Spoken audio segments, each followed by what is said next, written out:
Baik, apakah bisa saya mulai atau menunggu teman-teman yang lainnya? Bisa dimulai aja, Bu Rofi. Nggak apa-apa.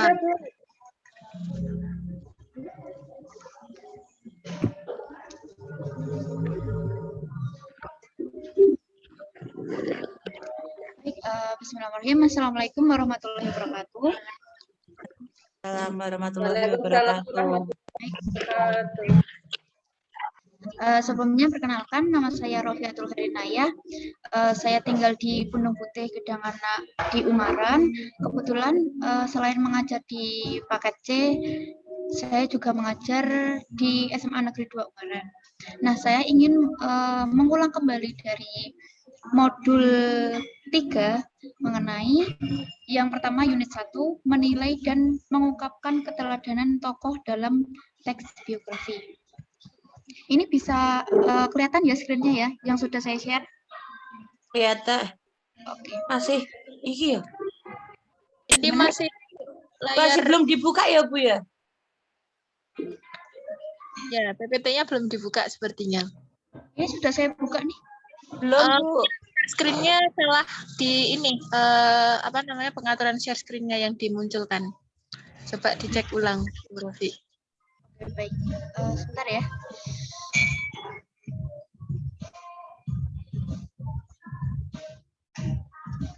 Apakah sudah bisa? Belum, Ibu. Ini saya sudah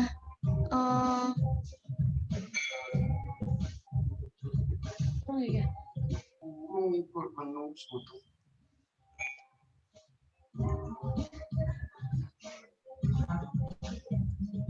Sudah bisa? Belum. Belum. Masih menu filenya, Ibu. Ya. Menu file. Biasanya banyak ada mau menampilkan whiteboard atau menampilkan webnya atau menampilkan PPT-nya kan macam-macam gitu. Tadi sudah bisa. Nah, ini betul. Sudah. Baik. Oke, saya ulangi yang materi sebelumnya, yaitu modul ketiga unit 1 adalah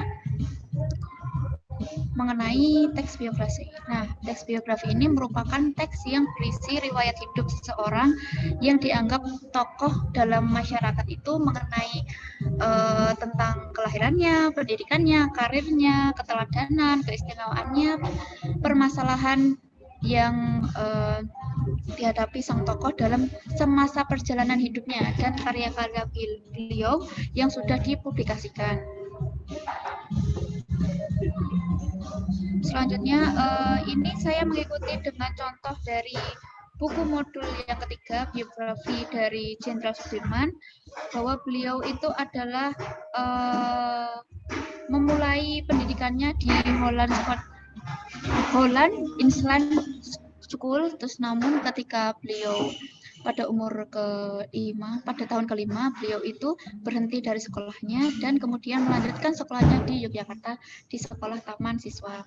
Nah, ini ada beberapa, mungkin bisa dibaca juga di modul 3 di bagian teks biografi.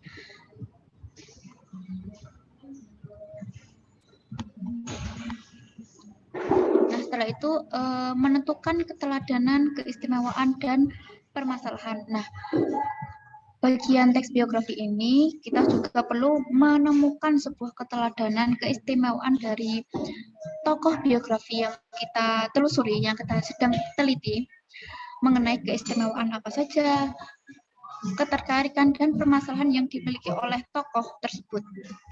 Nah, dari keteladanan dari contoh modul ketiga ini adalah keteladanan dari Jenderal Sudirman. Beliau itu mendalami sebuah ilmu agama. Yang kedua adalah aktif di organisasi Kepanduan Putra Muhammadiyah, Yang ketiga, membantu Soekarno-Hatta dan pejuang lainnya untuk mengamankan persiapan kemerdekaan. Yang keempat, pangkat Jenderal Sudirman berkembang karena keuletannya.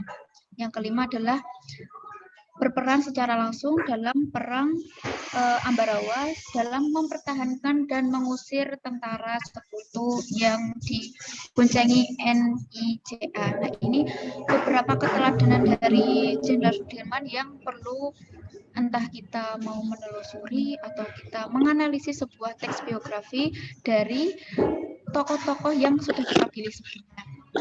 Yang kedua adalah kemenarikan atau keistimewaan dari Jenderal Sudirman. Nah, dari kemenarikan dan keistimewaan dari beliau itu adalah memiliki taktik bergerilya untuk melawan penjajah.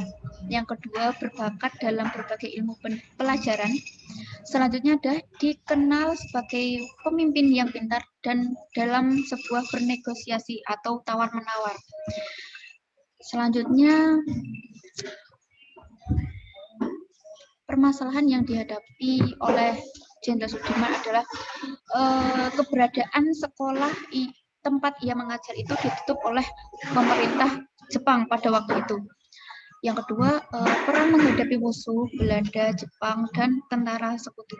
Nah, bagian mungkin permasalahan atau sejarah dari hidup Jenderal Sudirman ini mungkin bisa dihubungkan dengan pembelajaran sejarah.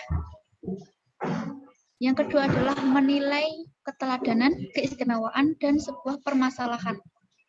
Nah, setelah kita mengetahui mengenai keteladanan, keistimewaan, atau kemenarikan dan permasalahan yang dihadapi para tokoh tadi, nah, kita bisa diminta untuk menilai hal-hal tersebut dari beberapa hal yang tadi.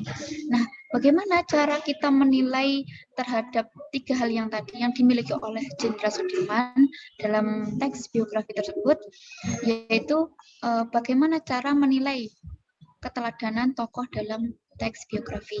Yang pertama adalah kita bisa mendata atau memilih-milih data apa saja mengenai peristiwa-peristiwa yang dialami oleh para tokoh.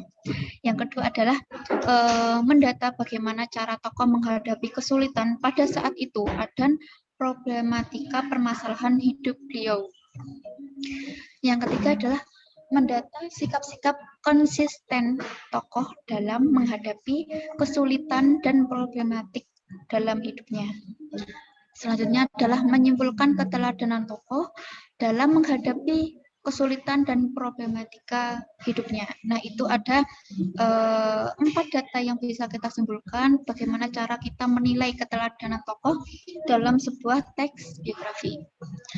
Selanjutnya mengungkapkan isi pokok informasi, keteladanan, keistimewaan, dan sebuah permasalahan. Nah, setelah kita mengetahui keteladanan, keistimewaan, dan kemenarikan, serta permasalahan dan apa saja cara menilai keteladanan tokoh dalam teks biografi, setelah itu kita bisa menemukan isi informasi tersebut mengenai, ini ada contoh pula mengenai teks biografi dari Ki Hajar Dewantara. Nah, beliau ini adalah Bapak Pendidikan Indonesia, Bapak Ki Hajar Dewantara. Beliau nama aslinya adalah Raden Mas Suwardi Suryadiningrat. Nah, beliau ini merupakan keturunan dari Keraton Yogyakarta. Dari beberapa data biografi kita harus memahami. Contohnya, kita harus mencari tahu data siapa atau biografi beliau atau tokoh siapa yang perlu kita simpulkan nih mengenai keteladanan tokohnya. Jadi beberapa dari cara menilai keteladanan tadi ada mendata peristiwa-peristiwa, mendata bagaimana cara tokoh menghadapi sebuah kesulitan dan problematika, serta mendata sikap-sikap konsisten tokoh dalam menghadapi kesulitan dan problematika tadi. Nah, itu selanjutnya adalah menyimpulkan keteladanan tokoh. Nah, dari beberapa hal cara menilai keteladanan tokoh itu, kita juga perlu memilih tokoh siapa yang perlu kita simpulkan nih keteladanan tokoh dalam menghadapi sebuah kesulitan dan problematika dalam hidupnya. Contohnya dari Jenderal Sudirman tadi, ada juga dari biografi Ki Hajar Dewantara. Nah, biografi Ki Hajar Dewantara ini memang penuh pengabdian nih kepada Indonesia, berpengaruh dalam sebuah pendidikan Indonesia ini sampai dengan akhir hari ini. Mengenai pendidikan Indonesia ini, beliau itu ikut andil besar nih dalam perubahan pendidikan dari tahun dulu nih, dari tahun 1908 sampai dengan 2021 ini. Bahkan diperingati sebagai adanya hari Sumpah Pemuda, seperti itu. Nah, selanjutnya Ki Hajar Dewantara ini bersekolah di ILS yang dulu merupakan sekolah dasar di Belanda, sekolah dasar dari beberapa tokoh di Belanda. Nah, selanjutnya beliau juga melanjutkan sekolah di Stovia yang merupakan sekolah doktor untuk bumi utara. Tetapi selama di sekolahan di Stovia beliau tidak sampai tamat dikarenakan beliau ada hal juga banyak yang diceritakan di sebuah buku biografi Ki Hajar Dewantara. Beliau juga pernah bekerja menjadi wartawan di berbagai media cetak terkenal pada masa itu. Nah, dari beberapa permasalahan beliau nih di biografi Ki Hajar Dewantara ini, bahwa beliau itu di Stovia sekolahnya tidak tamat atau tidak selesai dalam program pendidikannya karena ada beberapa banyak problematika yang diceritakan di dalam sebuah buku biografi Ki Hajar Dewantara. Nah, di bagian modul ini hanya diceritakan sedikit sepenggal mengenai kesimpulan perjalanan hidup seorang Ki Hajar Dewantara. Nah, ketika kita membahas mengenai biografi Ki Hajar Dewantara ini memang tidak pernah ada habisnya. Ada banyak sekali hal yang harus kita banggakan untuk beliau. Pada tahun 1908 beliau aktif sebagai pengurus di organisasi Budi Utomo. Selanjutnya beliau juga membuat organisasi sendiri nih bersama Doven Heller atau lebih dikenal sebagai Dr. Danu Diarja Setiabudi dan Dr. Cipto Mangunkusumo mendirikan sebuah organisasi yang bernama Insipart pada tanggal 25 Desember tahun 1912. Organisasi ini merupakan partai politik pertama di Indonesia yang beralirkan nasionalisme untuk mencapai Indonesia menjadi sebuah Indonesia yang merdeka. Nah, bahwa peran beliau ini Ki Hajar Dewantara dalam sebuah pendidikan di Indonesia ini sangat berpengaruh. Banyak program pendidikan yang sudah beliau canangkan nih mengenai pendidikan sampai dengan akhirnya Indonesia menjadi merdeka. Ketika ingin mendaftarkan partai ini, mereka ditolak oleh Belanda karena dianggap membunuh nasionalisme para rakyat Indonesia. Pada zaman dulu Indonesia dijajah oleh Belanda. Nah, beliau ini ikut andil dalam perubahan sebuah pendidikan di Indonesia. Dengan ditolaknya partai tersebut, mereka akhirnya Komite Budi Putra yang digunakan untuk membuat kritik ke pemerintah Belanda. Mereka menulis berbagai kritikan untuk pemerintah Belanda yang dimuat di surat kabar The Express yang pemiliknya pada saat itu adalah Dewi Dekker.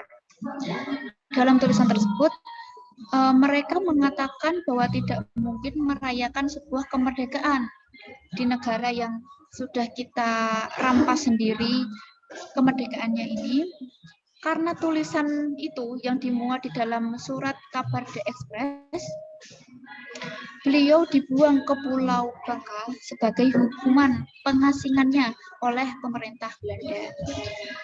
Ini masih pada zaman penjajahan Belanda. Cerita ini banyak ditemukan di sebuah buku-buku biografi beliau, Ki Hajar Dewantara.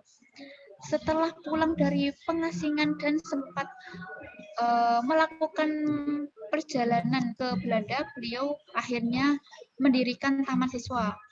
Selama pendidikan taman siswa ini banyak sekali tantangan dan halangan dari pihak pemerintah Belanda. Nah, dari tantangan dan halangan ini bisa disimpulkan bahwa kita bisa menemukan mengenai sikap-sikap konsistensi tokoh dalam menghadapi kesulitan dan problematika dalam hidupnya. Selanjutnya, dengan segala kegigihannya, akhirnya taman siswa mendapat sebuah izin berdirinya sebuah sekolahan setelah masa kemerdekaan beliau menjabat sebagai Menteri Pendidikan dan Kebudayaan. Jika kalian mengunjungi di Kota Yogyakarta, kalian bisa mengunjungi salah satu museum yang dikasihkan untuk Ki Hajar Dewantara. Sekian artikel dari tentang biografi Ki Hajar Dewantara ini. Semoga mendapat informasi untuk kalian semua. Nah, ini sepenggal cerita mengenai biografi Ki Hajar Dewantara. Mungkin kalian jika tertarik terhadap biografi beliau bisa mencari tahu mengenai biografi atau buku-buku beliau yang sudah tercetak mengenai cerita beliau. Nah, selanjutnya adalah dari kita menyusun data-data tadi nih, ada yang mengenai karir, keistimewaan dan lain-lain, itu ada kita perlu mendeskripsikan atau biografi beliau itu dari kelahirannya, pendidikan beliau, karir itu jenjang kerjanya apa saja, keteladanan dan kemenarikan atau keistimewaan dan sebuah permasalahan hidup yang beliau hadapi. Yang pertama ada di kelahiran. Beliau itu dikenal sebagai Bapak Pendidikan Indonesia, makanya ada istilah Tuturi Handayani. Nah, itu yang mencanangkan adalah beliau sebagai Bapak Pendidikan Indonesia. Setelah itu ada beliau nama aslinya adalah Raden Mas Suwardi Suryadiningrat yang tadi saya sudah sampaikan. Yang kedua, beliau keturunan dari Keraton Yogyakarta, asli dari Yogyakarta, kota Yogyakarta. Setelah itu pada umur 40 tahun, beliau mengubah namanya menjadi Ki Hajar Dewantara. Dari nama asli Raden Mas Suwardi Suryadiningrat menjadi mengubah namanya menjadi Ki Hajar Dewantara. Setelah itu, beliau berpendidikan, pendidikannya ada di Ki Hajar Dewantara itu bersekolah di ILS yang dulu merupakan sekolah dasar Belanda. Pada zaman dulu itu sekolah dasar itu disingkat menjadi sekolah SR. Kalau zaman dulu masih zaman masa penjajahan Belanda, nama sekolah dasar itu adalah nama SR. Selanjutnya beliau juga melanjutkan sekolah di Stovia yang tadi ada beberapa kendala beliau sekolah di Stovia yang tidak lulus atau tidak tamat untuk Bumi Putra. Tetapi selama sekolah di Stovia beliau tidak sampai tamat dikarenakan beliau ada sakit. Nah, bagian sakit ini beliau itu termasuk ada permasalahan nih di dalam sebuah perjalanan hidupnya. Selanjutnya ada karir. Nah, beliau ini pernah bekerja menjadi wartawan di berbagai media cetak terkenal pada masa itu, pada zaman itu, seperti Media Java, Sediotomo, The Express, Kaum Muda, Pusara, Utusan Hindia, dan Jajaran Timur. Nah, selanjutnya ada pada tahun 1908 beliau aktif sebagai pengurus di organisasi Budi Utomo. Selanjutnya beliau juga membuat organisasi sendiri bersama Dr. Dekker atau lebih dikenal dengan Dr. Danudija Setiabudi dan Dr. Cipto Mangunkusumo mendirikan sebuah organisasi yang bernama Indische Partije pada tanggal 25 Desember tahun 1912.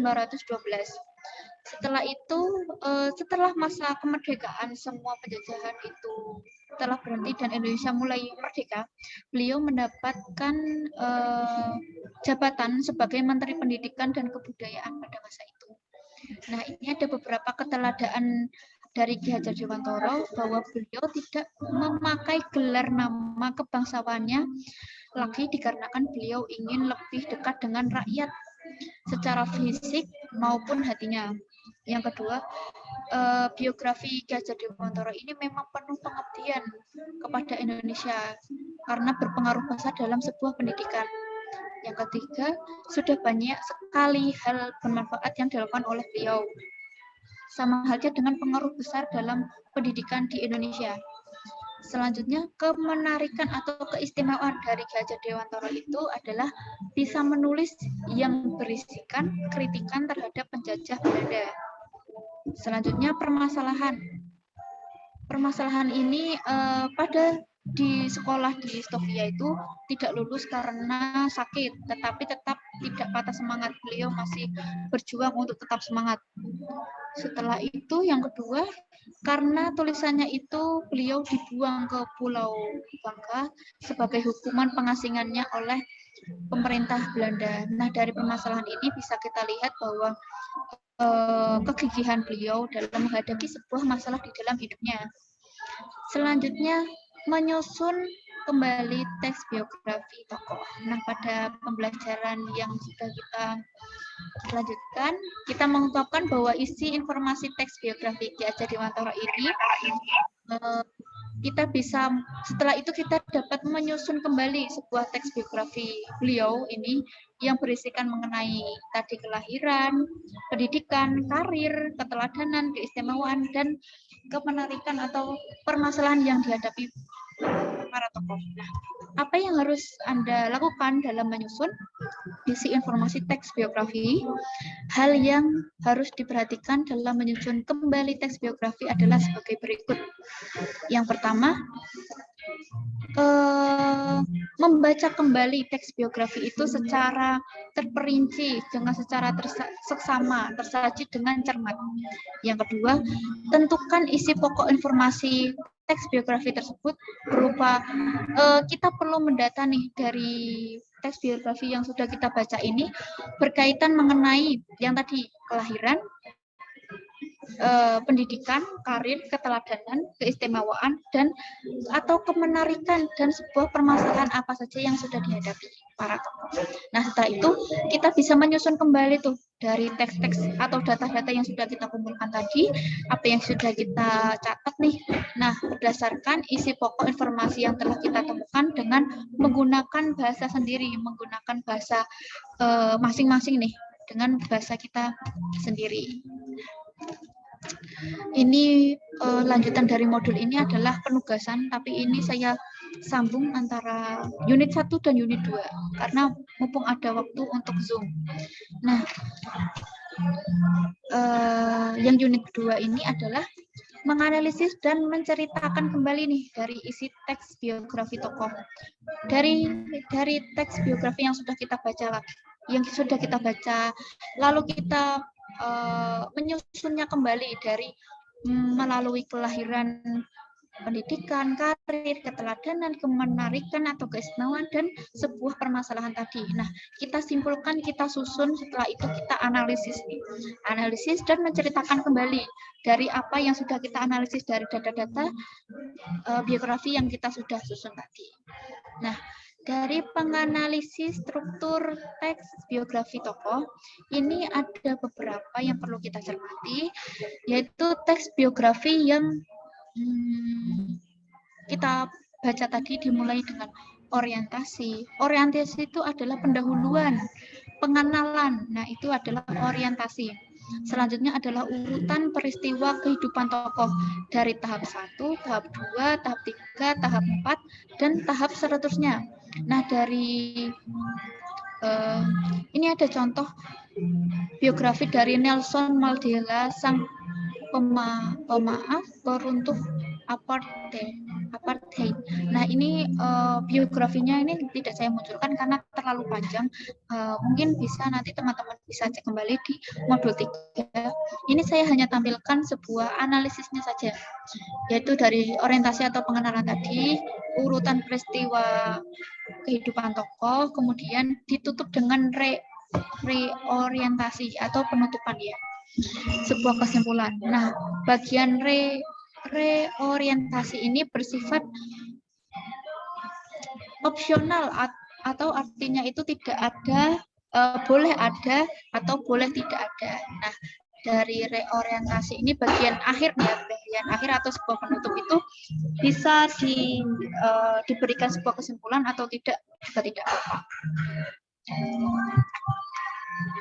Setelah itu dari beberapa data yang kita sudah uraikan nih dari teks ini, dari teks biografi Nelson Mandela, sang pemaaf peruntuk apartheid itu, menurut struktur teksnya, struktur teks itu merupakan gambaran cara teks tersebut dibangun. Nah, dari struktur teks itu ada yang orientasi, urutan peristiwa kehidupan tokoh tahap 1, jangan sampai tahap seterusnya. Itu tergantung dengan kita bagaimana kita menganalisnya dari data-data tersebut. Nah, contohnya ini, dari bagian struktur teks, bagian orientasi, pada kalimat dalam teks itu adalah Rolih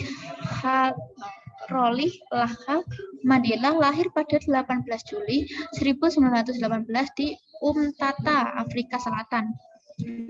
Beliau anak dari seorang kepala suku. Nah, nama Rolih Lala kadang diartikan sebagai pembuat onar, sementara nama Nelson baru kemudian ditambahkan oleh guru sekolah dasarnya yang membayangkan suatu kemegahan kerajaan pada nama itu. Nah, pada masa kecil beliau nih cukup damai.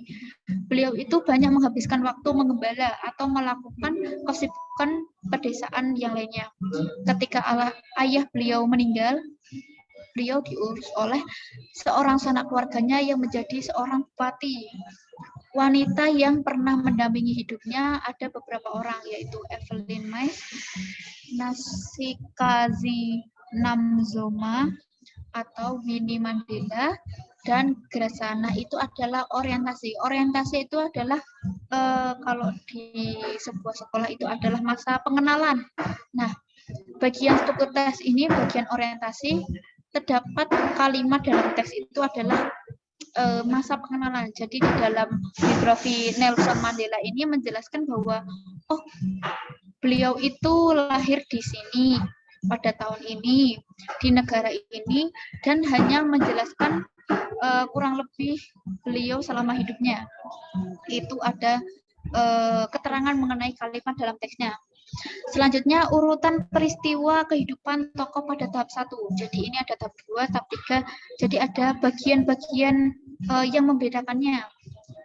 Nelson Mandela pernah mengenyam pendidikan di College of Front Heads, University of South Africa, dan University of Witwatersrand.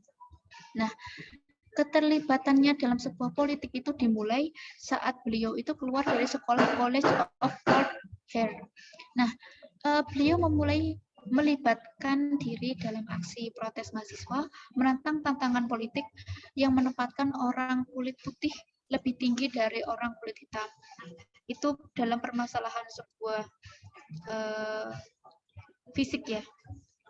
Lalu keterlibatan inilah yang kemudian menjadikan beliau itu menentukan jalan panjang yang harus ditempuh dalam memperjuangkan persamaan hak bagi mayoritas orang-orang yang berkulit hitam di Afrika Selatan. Selanjutnya, ini pada urutan peristiwa kehidupan tokoh tahap 2 ini, Mandela kemudian magang pada sebuah biro hukum, atau karir beliau ini di bagian bidang hukum berlanjut hingga dia bisa menjadi pengacara yang cukup sukses. Namun selama bertahun-tahun kemudian beliau menyaksikan bagaimana politik apartheid atau politik diskriminasi warna kulit itu sebagai perbedaan antara orang yang kulit putih dan kulit hitam itu adalah sebuah diskriminasi. Nah, sampai dengan sesuatu hal yang dianggap tidak manusiawi. Hanya karena berkulit hitam orang tidak bisa kehilangan status sebagai manusia, dan Mandela meneguhkan hatinya untuk melawan semua itu, melawan diskriminasi dan hal-hal yang bersangkutan mengenai hukum yang tidak manusiawi. Beliau rela meninggalkan kehidupan desa yang damai, bahkan karirnya sebagai pengacara untuk memasuki masa depan yang penuh pengorbanan dan sebuah penderitaan. Nah, dari urutan peristiwa kehidupan tokoh satu dan tokoh tahap 1 dan tahap 2 ini bisa dilihat bahwa mengenai perjalanan nih yang bagian kehidupan tahap 1 yang dan tahap 2 ini yang sangat berbeda. Coba kita lihat lagi dari urutan peristiwa kehidupan tokoh pada tahap 3. Harapan Mandela untuk berhasil sangatlah kecil karena selama berabad-abad pemerintahan kolonial ini telah mengonsentrasikan semua kekuasaan abad. Pemerintah kolonial telah mengonsentrasikan semua kekuasaan politik dan militer, akses pendidikan dan sebagian besar kekayaan di tangan minoritas kulit putih. Nah, pada zaman dulu di negara Afrika itu bahwa politik itu memperlihatkan bahwa sebuah perbedaan diskriminasi antara warna kulit putih dan warna kulit hitam. Kondisi yang mendukung keberhasilan revolusi hampir tidak ada sama sekali pada saat itu.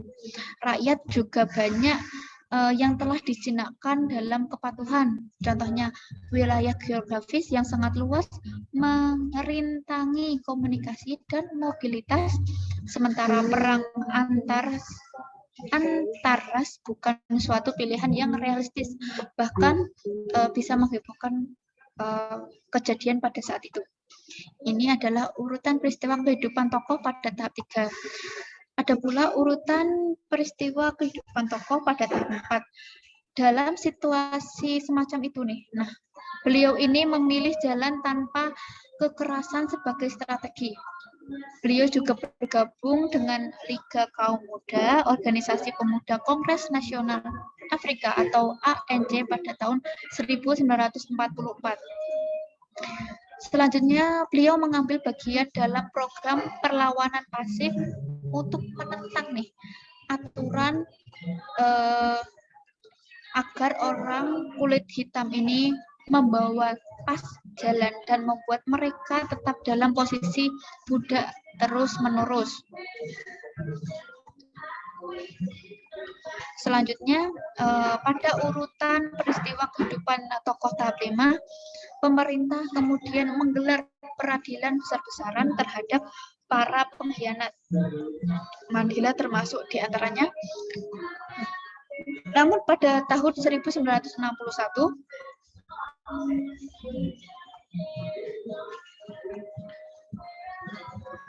semua itu berakhir dengan pembebasan ke-156 beliau itu tertuduh. Selanjutnya, kemudian di Afrika Selatan bergolak karena pembantaian para demonstran kulit hitam di Sharpeville pada Maret 1960. Akan tetapi pemerintah tetap konsisten menghantam oposisi. Mengenai sebagian besar gerakan pembebasan termasuk ANC itu dilarang. Mandela yang telah meraih reputasi sebagai pemimpin orang kulit hitam berjuang di bawah tahan selama lebih dari setahun dan bepergian ke luar negeri untuk mencari dukungan bagi ANC. Nah, dari urutan peristiwa kehidupan tokoh pada tahap 1 sampai tahap 5 ini banyak juga sesuatu yang kita bisa lihat dari perbedaannya, dari mengalami sebuah permasalahan yang berbeda-beda. Pada urutan peristiwa kehidupan tokoh tahap 4 ini mengenai Organisasi Pemuda Kongres Nasional Afrika. Ini pada tahap 4. Nah, pada bagian tahap 5 ini pemerintah kemudian menggelar peradilan besar-besaran terhadap para pengkhianat. Ini meskipun ada sambungannya, tapi sesuatu ini pada tahap 4 dan 5 ini ada pembedanya.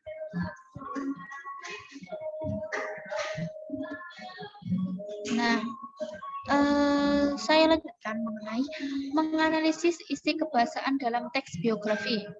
Yang pertama, teks biografi biasanya mengandung partisipan dan peristiwa di suatu tempat. Nah, dimaksudkan manusia itu telah terlibat dalam suatu peristiwa atau sebuah kejadian. Partisipan dalam teks biografi tersebut adalah Nelson Mandela. Ini menganalisis mengenai teks biografi sebelumnya mengenai Nelson Mandela. Yang kedua adalah menggunakan pronomina atau dikenal dengan kata ganti. Contohnya, misalkan ia menjadi strip NYA-nya mereka, kita, dan kami. Selanjutnya pada teks yang telah kita baca sebelumnya mengenai orientasi sampai dengan reorientasi itu sebenarnya pada bagian menganalisis ciri kebahasaan itu bagian akhir atau reorientasi itu tidak perlu dilebatkan juga tidak apa-apa. Setelah kita membacanya, contohnya nih ada Rolih Mandela lahir pada 18 Juli 1918 di Umtata, Afrika Selatan. Dia anak dari seorang kepala suku. Nah, dari sini nih menjelaskan bahwa adanya kata ganti atau menggunakan pronomina. Yang ketiga adalah teks cerita ulang biografi terdapat kata pengacuan, ada pengacuannya. Pengacuan ini merupakan sebagai alat kohesi yang baik karena dapat menghindari pengulangan kata yang sama terus-menerus. Jadi kohesi ini adalah pengulangan kata. Istilahnya adalah pengulangan kata. Contohnya nih, keterlibatan inilah yang kemudian menentukan jalan panjang yang harus dia tempuh dalam memperjuangkan persamaan hak bagi mayoritas orang kulit hitam di Afrika Selatan. Nah, di bagian kata pengacuan tadi itu adalah pengulangan kata yang sama terus-menerus untuk diulang. Selanjutnya yang keempat adalah teks biografi. Menggunakan kata-kata yang menunjukkan kejadian atau sebuah peristiwa, entah waktu, entah tempat, dan waktu dan tempat itu adalah sebuah latar kejadian, latar tempat, latar waktu. Nah, seperti pada kalimat Rolih Mandela lahir pada 18 Juli 1918 di Umtata, Afrika Selatan. Yang kelima, tes biografi tokoh menggunakan kata kerja atau verba. Kata kerja itu adalah verba ya. Material untuk menggunakan aktivitas atau perbuatan nyata yang dilakukan oleh partisipan. Selanjutnya, kata kerja material menunjukkan perbuatan fisik atau sebuah peristiwa. Contohnya nih, misalkan membaca, kegiatan membaca, menulis, dan memukul itu adalah perbuatan fisik atau sebuah peristiwa. Pada kata kerja material ini terdapat partisipan yang melakukan sesuatu. Contohnya, pada teks biografi ini, selama bertahun-tahun kemudian, dia menyaksikan bagaimana nih politik apartheid atau politik diskriminasi mengenai warna kulit ini sangat tidak manusiawi dan perlunya perubahan dari diskriminasi ini agar tidak membeda-bedakan mengenai warna kulit hitam dan warna kulit putih. Selanjutnya yang keenam adalah banyak menggunakan konjungsi. Konjungsi itu sebagai kata sambung dalam teks tersebut mengenai temporal seperti ketika, kemudian, dan setelah itu adalah beberapa kata sambung konjungsi. Namun tidak tertutup kemungkinan bagi konjungsi yang lainnya yang akan dimunculkan dalam sebuah teks tersebut seperti dan, tetapi, karena, dan meskipun. Nah, pada bagian kata sambung atau konjungsi ini ada banyak sekali nih kata konjungsi nih, tidak hanya ketika, kemudian, setelah, dan, tetapi, karena, meskipun, dan tidak hanya itu, tapi masih banyak lagi sebagai kata sambung atau kata penghubung. Contohnya, ketika ayahnya meninggal, dia diurus oleh seorang sanak keluarganya yang menjadi bupati. Itu adalah contoh kalimat pada yang menggunakan konjungsi atau kata sambung. Setelah itu menceritakan kembali isi teks biografi tokoh. Nah, menceritakan kembali isi teks biografi ini setelah data-data yang tadi kita kumpulkan, terus teks biografi yang sudah kita baca, kita analisis, kita hubungkan mengenai kelahiran, karir, pendidikan, dan lain-lain itu, lalu kita menganalisisnya juga mengenai ciri kebahasaan. Jadi ada ciri kebahasaan dan ciri yang struktur tadi, yaitu menceritakan kembali isi teks biografi tokoh ini, yaitu menceritakan kembali teks biografi dengan pola penyajian yang berbeda. Yang pertama adalah mereproduksi atau menceritakan ulang teks biografi. Bisa dilakukan dengan mengubah pola penyajiannya nih. Kalian bisa, mungkin teman-teman bisa menggunakan dari beberapa hal yang tadi, data-data yang sudah kita kumpulkan. Setelah itu kita bisa mengubahnya dari pola penyajiannya tadi. Artinya struktur teksnya yang kita ubah sehingga menjadi lebih menarik dan mudah dipahami atau komunikatif. Nah, komunikatif ini harus jelas, harus dipahami oleh para pembacanya nih. Ketika kita sudah menceritakan kembali isi teks biografi yang sudah kita baca nih, lalu kita analisis, lalu kita ceritakan kembali kepada teman-teman atau hadirin semuanya, itu harus dipahami, harus komunikatif dan harus jelas. Selanjutnya, langkah-langkah yang bisa kita lakukan untuk menceritakan ulang teks biografi dengan teknik pola penyajian yang berbeda dengan penyajian yang berbeda. Maksud saya ini adalah dari beberapa hal yang tadi itu kita bisa mengubahnya nih sesuai dengan pola penyajian yang kita mau nih, entah kita bisa tambahkan atau kita kurangi.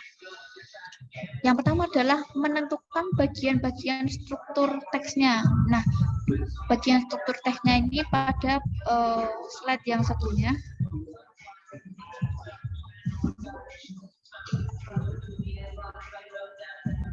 Nah, bagian urutan peristiwa kehidupan tokoh ini nih, kan ada banyak sekali. Ada urutan peristiwa kehidupan tokoh tahap 1, 2, 3, 4, dan 5, dan sebagainya. Sebenarnya di bagian struktur ini itu ada sampai dengan tahap 10, sampai dengan masa penyelesaiannya itu reorganisasi. Tapi tidak saya mau jalan karena terlalu panjang.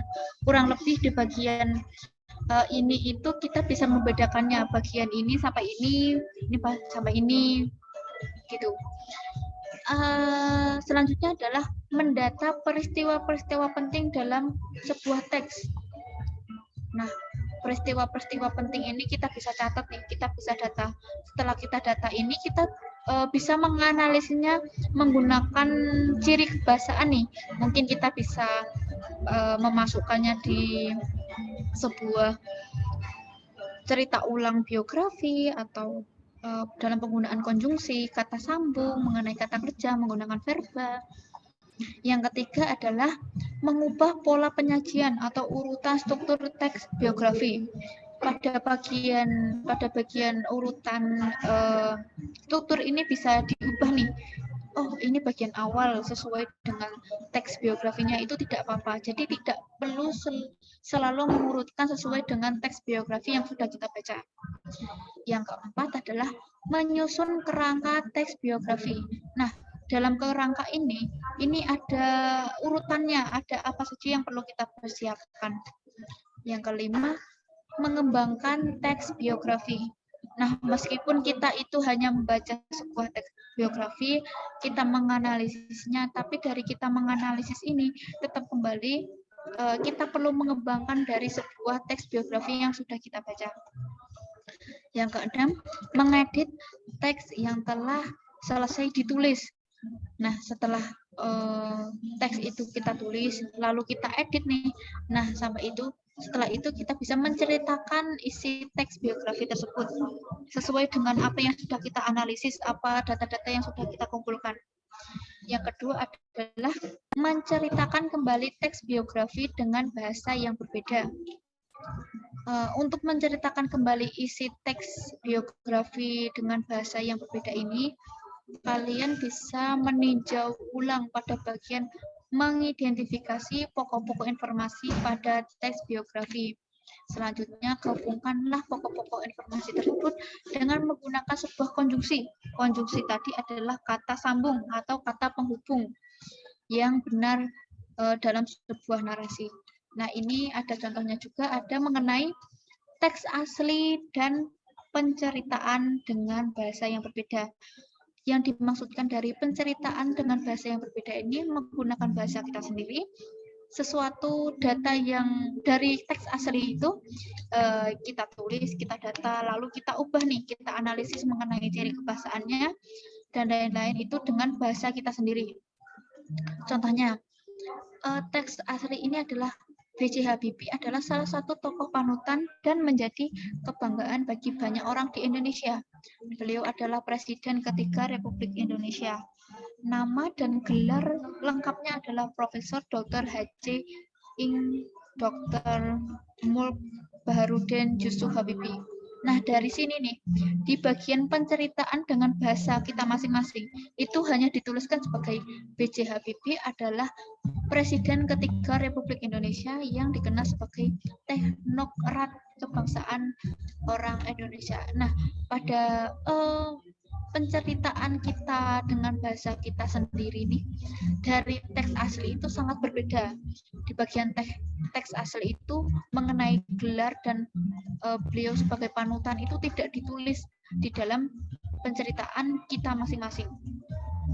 Setelah itu di bagian teks asli, beliau dilahirkan di Parepare, Sulawesi Selatan pada tanggal 25 Juni 1936. Beliau merupakan anak keempat dari 8 bersaudara pasangan Alwi Abdul Jalil Habibie dengan RA. Nah, di bagian penceritaan ini tidak ditulis, hanya dituliskan putra asli Parepare, Sulawesi Selatan, lahir pada tanggal 25 Juni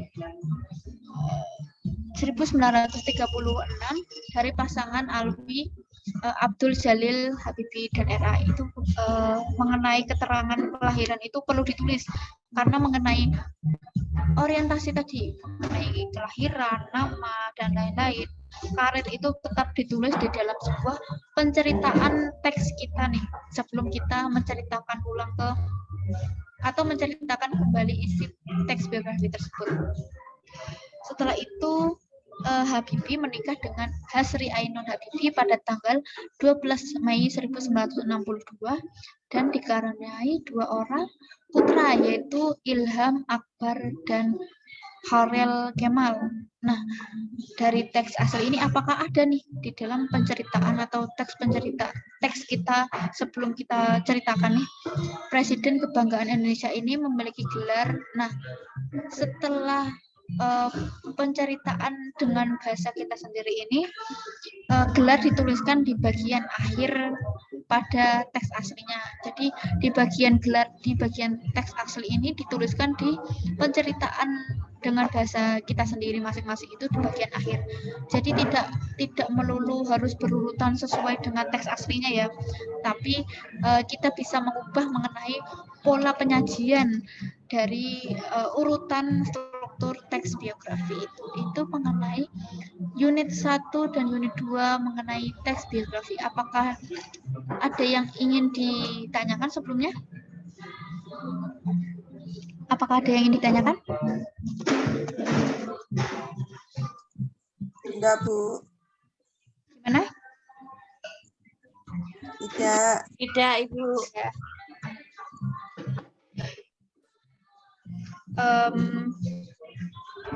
Apakah ujian modul yang kedua dan ketiga sudah dikerjakan?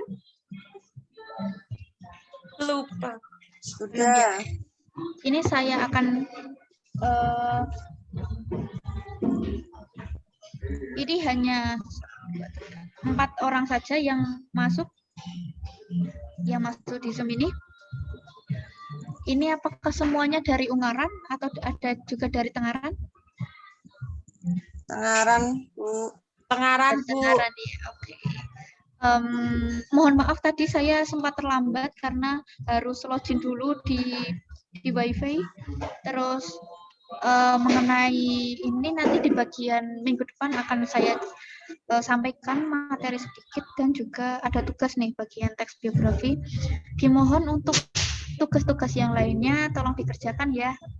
Teman-teman semuanya, saya memanggilnya teman-teman saja ya ini ya. Baik. Baik, oke. Sudah, Bu, sudah mengerjakan. Gimana? Sudah mengerjakan. Oke, sudah mengerjakan Tapi bagi belum teman-teman. nilai dari modul 1 belum ada nilainya ya. Oke, mengenai nilai ini tuh saya ini apa maksudnya saya simpan sendiri nih, maksudnya belum saya sampaikan di secara daring, jadi masih ada di pendataan saya. Tapi begitu ya, Bun Nini. Ya. Oke, jika tidak ada pertanyaan, terima kasih waktunya bagi teman-teman yang sudah join di Zoom saya dan salam kenal. Ini pertama kali saya Zoom untuk kelas 10 ya.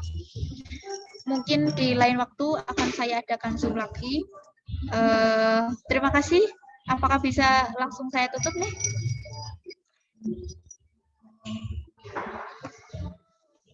Dilihatin dulu kamu dulu. Baik, mungkin itu ya. Terima kasih semuanya teman-teman. Sehat selalu. Saya mohon maaf apabila ada kesalahan dalam saya pencapaian, terus dalam tutur kata saya, dalam tadi mohon maaf agak terlambat sedikit ya. Baik, terima kasih. Sehat semuanya ya, ibu-ibu semuanya. Alhamdulillah. Ya, terima kasih. Wassalamualaikum warahmatullahi wabarakatuh. Waalaikumsalam warahmatullahi wabarakatuh.